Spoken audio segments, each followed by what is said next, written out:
Nandito tayo ngayon still sa KOJ. Yes. Brenda, kumusta na? Anong update dyan para sa ika-12 araw ngayon ng illegal na pagkubkob ng mga kapulisan dyan sa KOJC compound?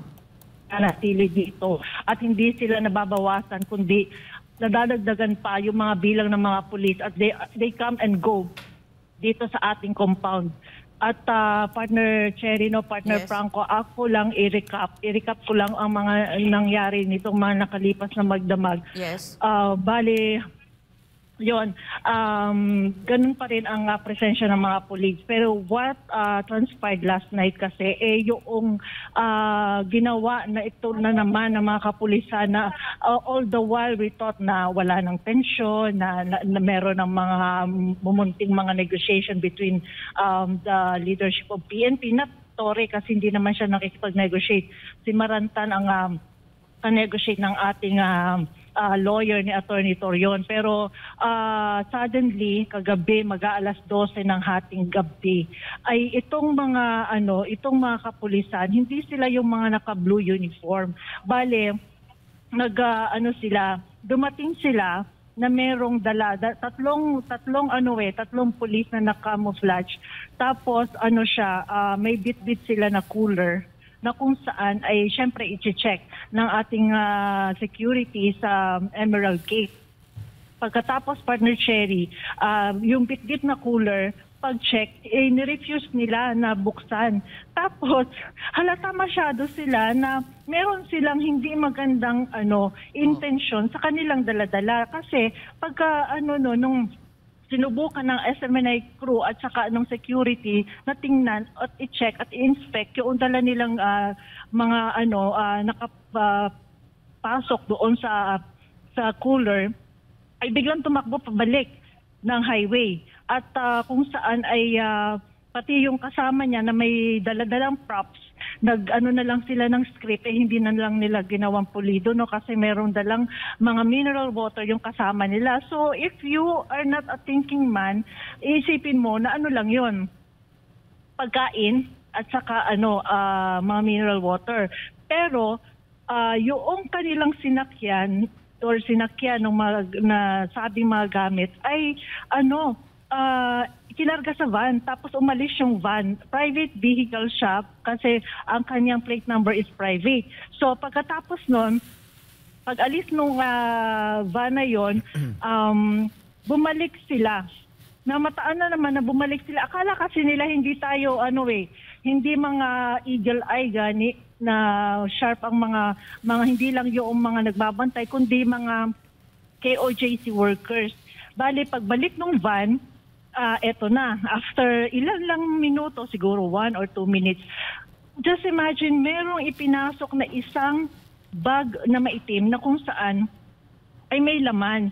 Tapos, inire-refuse nilang yun yung style nila, i-refuse nila na ipa-check sa ating security. So, ang ginawa ng ating security, hinabol, at saka ng SMNI crew, hanggang doon sa kanilang destination. Ang destination pala noon ay sa katedral. So, nakalusot yung isa, hindi natin batid kung ano ang laman. Pero ito na, nagsunod-sunod na sila. Nagsunod-sunod na yung mga bag na kulay itim na may mga laman. Hindi natin mabatid until such ng pag-refuse nila sa pakiusap natin na pwede po i-check lang muna natin ang dala-dala ninyong bag. Since nag-refuse sila, hinabol namin. And I was one of them na talagang hinawakan ko kung ano yung bag para to know kung ano yung kanila bang ipapasok. So pagka ako doon sa bag, it's bato, mga bato, graba.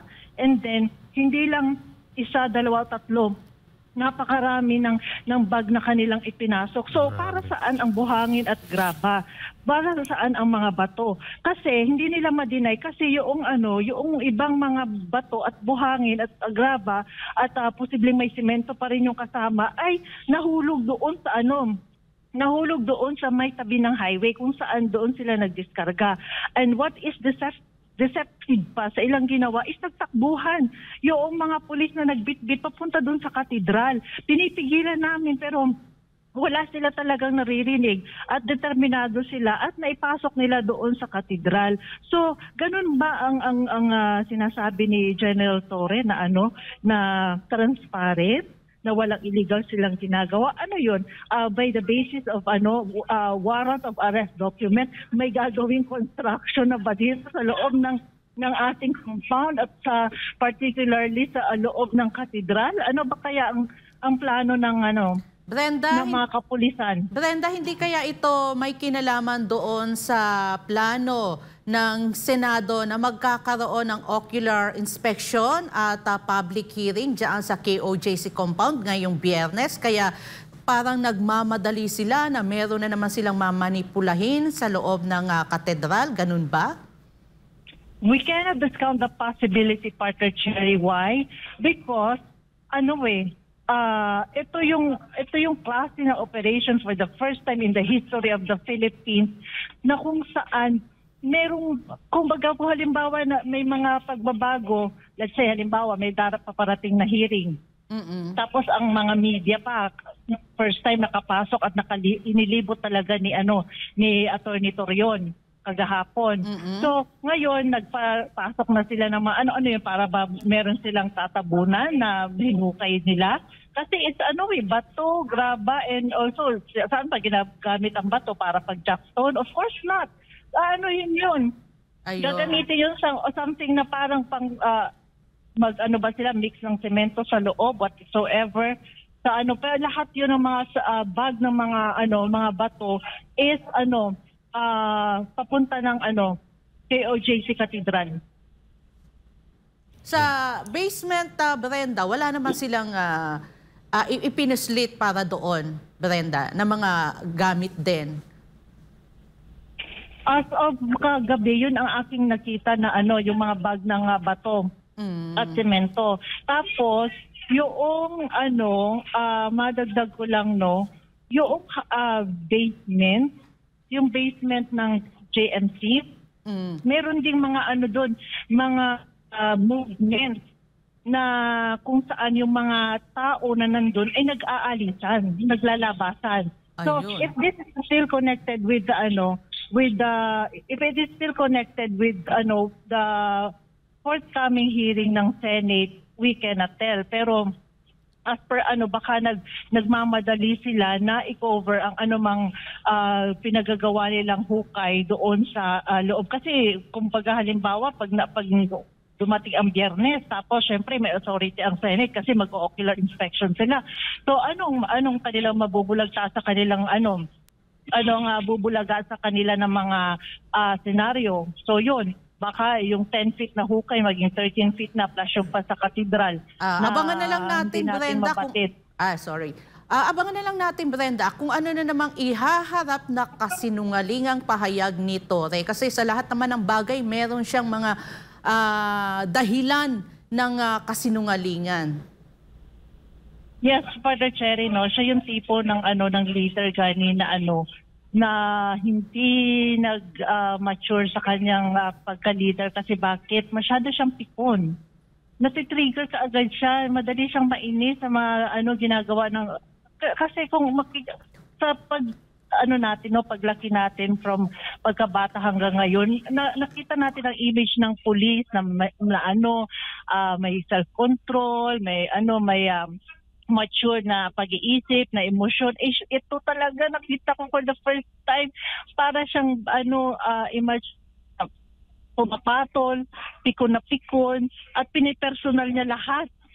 Anuhin niya ang SM Minay, pati ang ating mahal na pastor, although sabihin mo na dapat sana professional at saka trabaho lang ang iyahapak pagbigay ng statement. Pero di ba narinig natin mga personal niyang mga banat at saka tirada sa SMNI at saka kay pastor. So ginawa niyang personal itong mga nangyayari sa aking pananaw, sa aking palagay.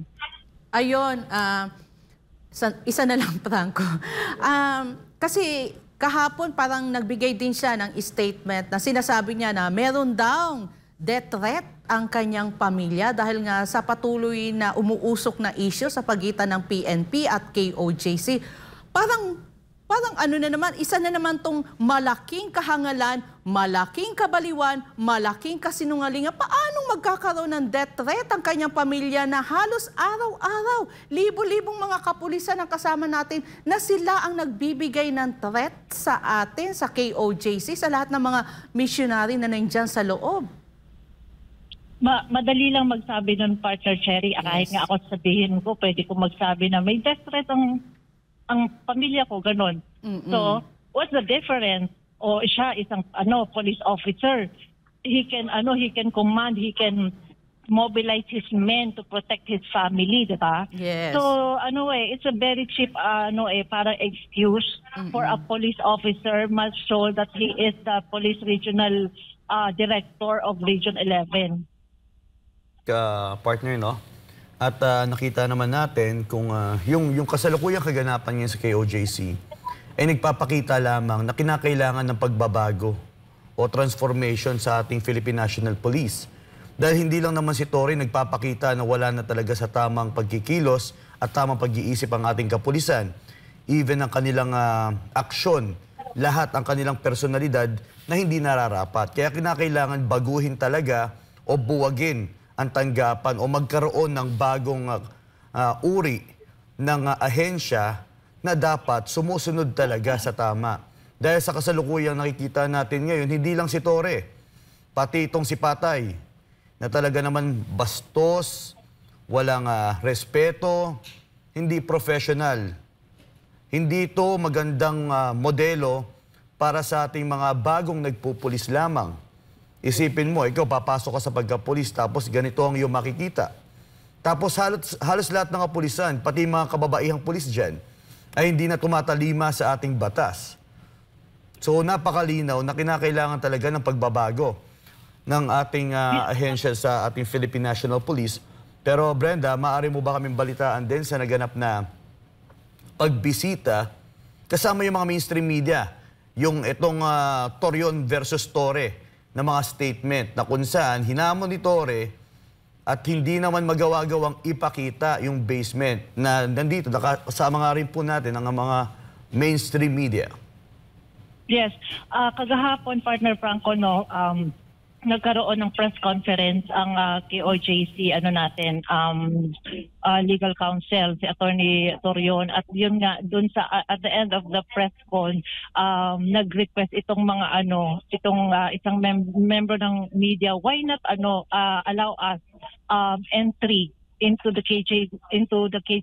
KOJC compound, at para nga daw makita nila yung basement at saka yung katedral. So, in the spirit of truthfulness and fairness, nilid pa si Attorney Torion ang nag-guide sa mga miyembro ng media, mainstream media, kung saan pinakita talaga ni Attorney Torion na hindi mapasukan ang JMC basement kasi 2 o 3 ang entry and exit point. So yung entry doon sa may JMC, meron doong exit doon sa may JMC din na pwede kang lakarin mo lang yun eh. Napaka-ikli lang nung basement na yun. At meron din yung ika-3rd na entry o exit point sa middle ng JMC building. So yun, pinuntahan lahat ng ating lawyer kasama ang mga media to prove na hindi talaga sila pinapapasok kasi binarikadahan yun ng mga armed policemen. Armed policemen na na agad-agad na-alert sila tapos hindi talaga pinayagan na pumasok ang mga media. So andun lang sa pinaka-entrance, yung lang, harapan lang ng hagdan na pababa kasi pababa yun na basement. Pagkatapos nun, after ma-prove ng media na totoo sinasabi natin that we are not allowed access to the basement, nag-proceed ang media at saka si Attorney Torion sa katedral. Yung ating katedral na nakita nila na kinordon. May cordon eh. Tapos yung mga media, kinuhanan nila, makita naman sa kanilang mga sariling network na hindi talaga tayo pinayagan na may access sa 3 pinto or canopy ng ating katedral doon sa 1st, 2nd, and 3rd canopy. Umikot pa talaga. sa ilalim ng init ng araw, umikot ang mga media at saka si Atty. Torion to prove na hindi talaga tayo pinapapasok sa ating katedral. So yun ang katotohanan at na-prove yun ng mga media by their very own eyes. So it is in contrast sa issue na TTO ng RTC Davao na kung saan sinasabi na remove all barricades, all blockade and all mga structure na nakakahadlang sa ating pag-exercise ng ating religious activities. So diba napakalinaw na violation talaga ng batas ang ginawa nila? Correct, partner. At makikita natin na wala nang kawala ang mainstream media dito.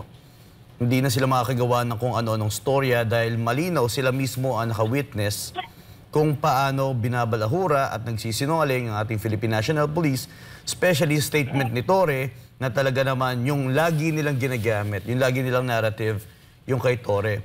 Pero this time ay talaga naman nakikita natin kung paano nagsisinungaling ang pambansang pulisya sa kasalukuyang kaganapan sa KOJC.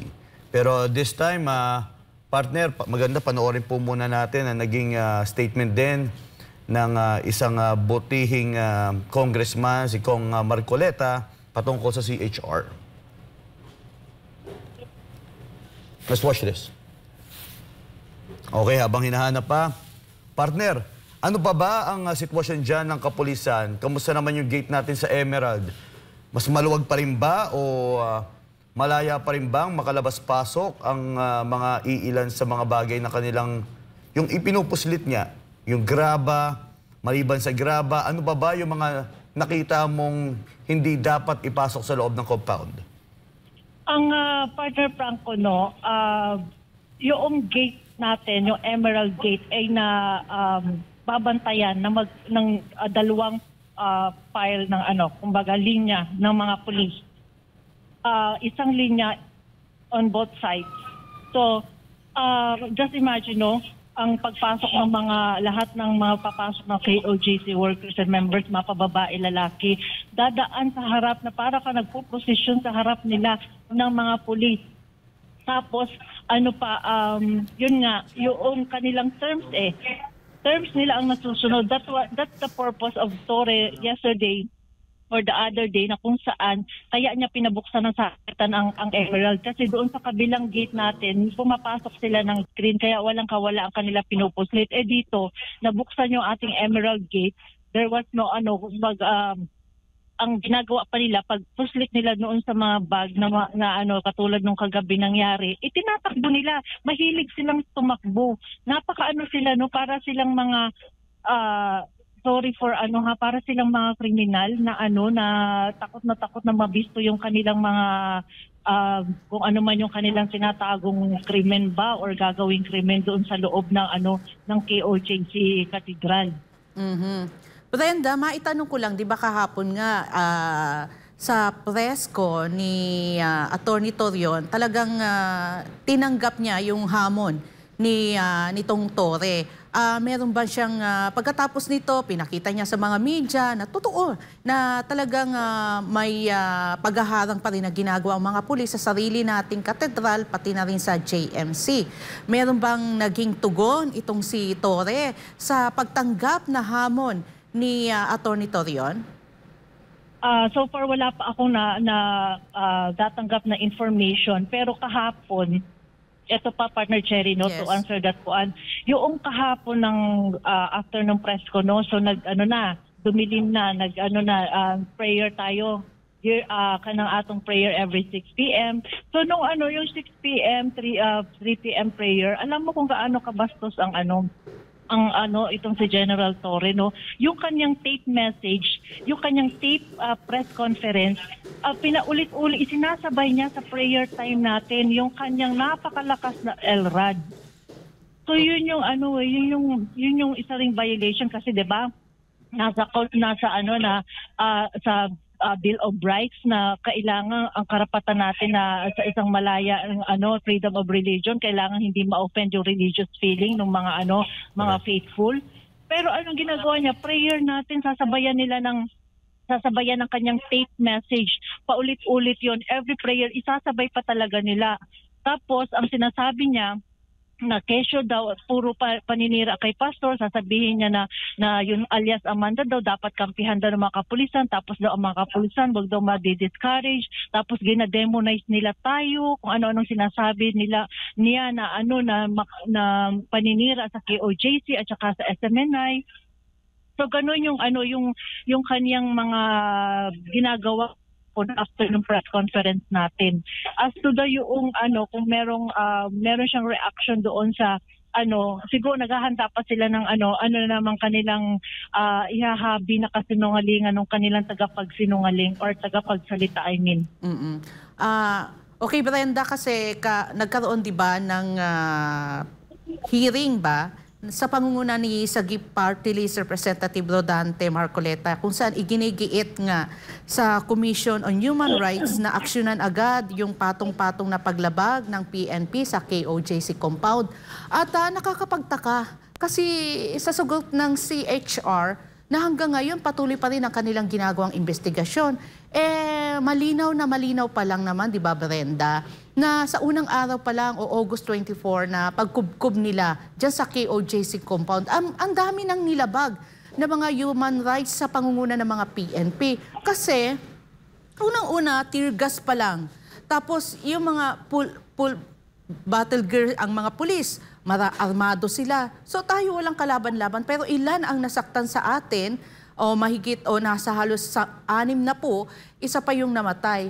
So sa unang araw, walang nakita ang CHR doon. Ano naman ang naging reaction nila? Kasi kahapon, napanood natin, sabi nila hanggang ngayon, patuloy ang investigasyon. Nakakaloka. Walang silbi ang CHR, Partner Cherry. Sa totoo lang. Correct. They deserve a zero budget. Wala silang pulos, wala silang silbi. Sorry na lang, pero ganun talaga. Kasi Commission on Human Rights, sa kahit i-check mo ang history, no? Yes. Yung kanilang pinagtatanggol na rights ng criminal, rights ng mga leftist, ng mga CPP, NPA, NDF. Tapos yung ngayon na napakalinaw na violation ng human rights, yung pananakit ng mga pulis. Ngayon, asan sila? Investigate pa rin. Tapos sasabihin nila kay Congressman Marcoleta na nung tinanong sila ng Congressman Marcoleta na anong magagawa nyo sa laban sa PNP. Sabi ng CHR, wala kaming power over PNP. Wala daw silang kapangyarihan. Ang kanilang magagawa lang is titahin. I-advise na sabihan na mali ang ganito. Anong pulos? I mean, anong silbi na nasabi ninyo? So, pwede namang marami namang ahensya pwedeng magsabi ng ganyan.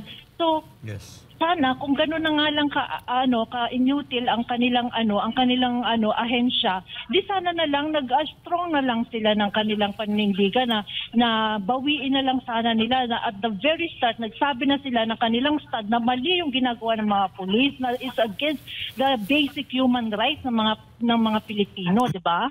Yes. Obviously naman, partner, ang connivance ng PNP at saka CHR. Dahil ang pinapanigan ng CHR is yung kapulisan natin. Kasi nagkaroon sila ng statement pero in defense sa human trafficking. Yun yung kanilang pinupuntuhan patungkol sa human trafficking na inilalabas ng pulis na makikita natin kung sinong side ang tinututukan lang ng CHR. Pero pag hindi pabor sa kanila, even though na tahasan na, sobra-sobra na ang kanilang panggagahasa ng karapatang pantao sa KOJC, ay takip o sarado ang kanilang mga mata at nakatutok lang sila kung ano ang gusto ng Philippine National Police. Obviously, since the beginning of time pa na mayroon CHR, nakita naman natin kung paano rin nila human rights activists na kanilang tinutulungan, yun nga, bagay na nabanggit natin, yung mga NPA, yung mga pumapatay na tao. Yun yung kanilang mga tinutulungan at hindi na bago sa atin to. Yun yung tagapagtanggol ng mga mamamatay tao. Alam naman natin karamihan sa Commission on Human Rights, may kita mo kung sino dinidepensahan nila. Kadalasan dito, yung mga NPA, gusto nilang ilabas, gusto nilang sabihin na ganito, ganyan. Kabilang na dito yung iilan sa mga party list natin na nandyan sa Kongreso, na instead na ipagtanggol ang karapatang pantao, ay sila pa nagiging dahilan para iluklok ang mga kabataan sa tiyak na kapahamakan. So nakita natin like yung connivance ng iba't ibang government agencies, Department of Justice, andyan ng PNP, and pati yung force na rin ng iba pang security agencies natin dyan na talaga naman lumilinya na rin sa gusto ng PNP. At ito, kabilang na ng Human Rights, Commission on Human Rights, at iba pang tanggapan. So, the fact na alam natin ang Pangulo ay isa sa minamanipula sa mga ganitong uri ng gawain sa ating pamahalaan, ay tila wala na tayong nakikitang tao na kakampi pa, bagkos ang ating Diyos Ama lang. Dahil nakikita naman natin na hindi tayo pinapabayaan. Di ba? Yes. Bawat galaw nila dyan ay talaga naman kalkulado, tansyado, kahit walang gamit na armas, kahit walang gamit na mga devices, sila gamit nila lahat, even mga military hardwares and everything that they have there. Nakita naman natin ang iba't iba na parang isang uri ng Apache din na papalipad-lipad. They have the choppers, they have all the devices they need para i-totally demonize and to make propagandas and to really do something about or do away the kingdom, pero wala silang magawa dahil nakikita naman nila na ang pagsisinungaling talaga ay mahirap idepensa dahil isa nga itong kasinungalingan. Partner. Yes, partner. No, there is. All I could say is there is something wrong with the moral compass ng mga agencies natin, especially itong Commission on Human Rights and Philippine National Police. Why did I say that? Yung moralidad nila ba, hindi nila alam what is right and wrong, what is righteous and unrighteous. Kasi napaka-obvious naman na paglabag na ng human rights yung nangyayari. Both the PNP knows that. They knew that na mali talaga eh. Pero alam mo na they are twisting that para masakto or maswak doon sa kanilang interest. And ang pa dyan, what is alarming is na ay break down ng ating moral fiber ng Pilipinas.